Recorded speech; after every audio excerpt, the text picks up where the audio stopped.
देखिए, ये बात अभी कैसे मैं क्या कहूं। अब कांग्रेस की स्थिति यूपी में क्या है आपसे बेहतर कौन जानेगा।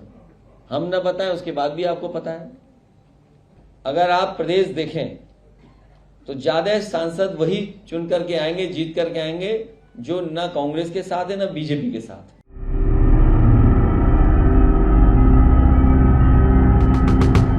2024 में होने वाले लोकसभा चुनाव से पहले विपक्षी एकता की कवायद के बीच एक नया मोर्चा बनता दिखाई दे रहा है।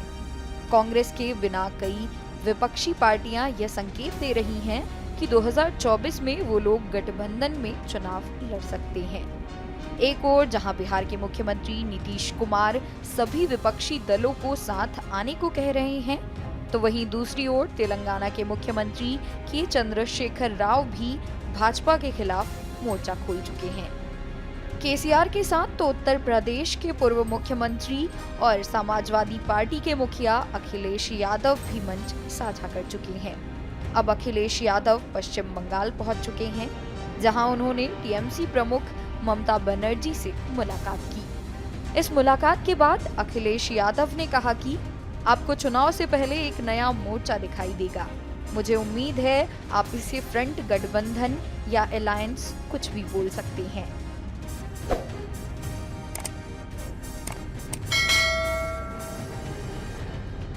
मुझे उम्मीद है कि किसी न किसी रूप में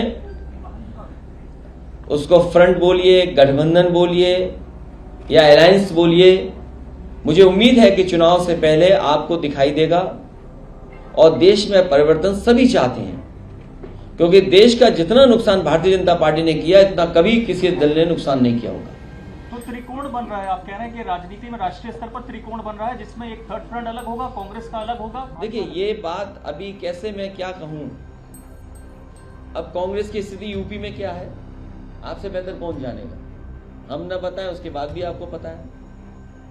अगर आप प्रदेश देखें तो ज्यादा सांसद वही चुन करके आएंगे, जीत करके आएंगे जो न कांग्रेस के साथ है न बीजेपी के साथ। ममता बनर्जी की कोशिश उन 6 दलों को साथ लाने की है जिसने कांग्रेस और बीजेपी दोनों से दूरी बना रखी है।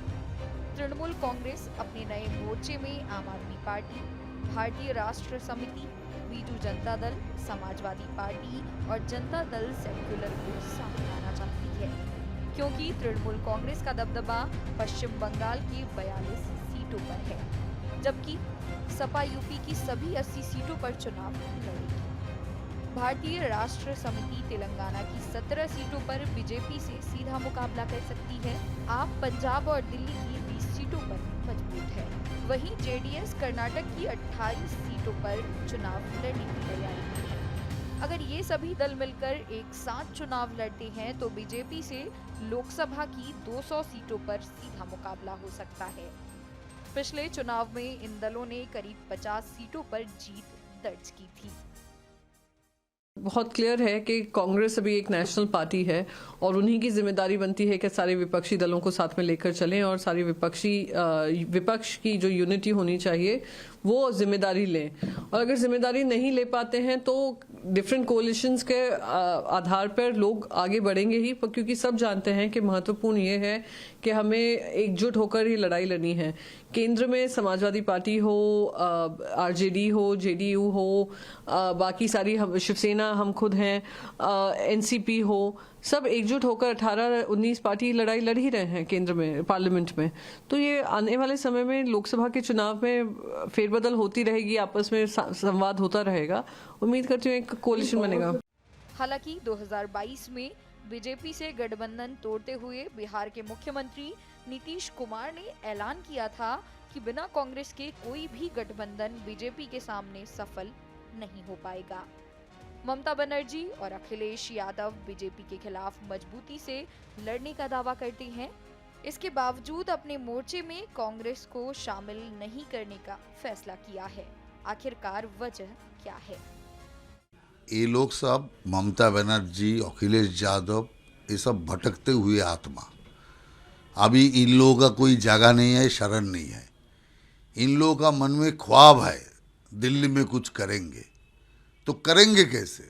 ना इन लोगों का शक्ति है, ना इन लोगों का एकता है। इसीलिए ये लोग भटकते भटकते इधर उधर घूमते हैं और हर इलेक्शन में इन लोग ख्वाब देखते हैं और चुनाव जब चला जाता है तो वही पहले का माफी वो लोग बैठ जाते हैं।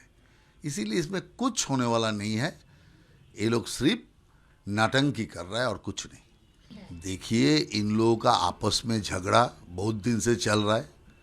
एक तो कांग्रेस और नॉन कांग्रेस, इसको लेके झगड़ा इन लोगों का है।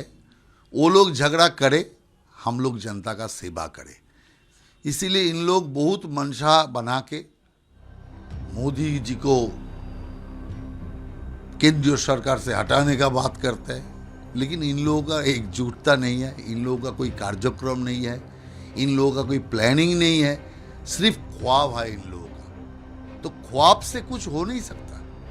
इसीलिए ये लोग दोनों हिस्सा में बट गया और जितना बटा रहेगा उतना इन लोगों का विश्वसनीयता में दाग लगेगा। आपको बता दें कि हर चुनाव से पहले देश में तीसरा मोर्चा बनाने की हवा शुरू होती है, लेकिन यह ज्यादा दिनों तक नहीं टिक पाता है। 2009 में कांग्रेस से नाराज होकर सीपीएम ने तीसरा मोर्चा बनाया था। यह मोर्चा 1996 के तर्ज पर बनाया गया था, लेकिन मोर्चा कामयाब नहीं हो पाया। पिछले 14 साल में 4 बार नया मोर्चा बनाने की कवायद हो चुकी है, लेकिन हर बार यह प्रयोग फेल ही साबित हुआ है।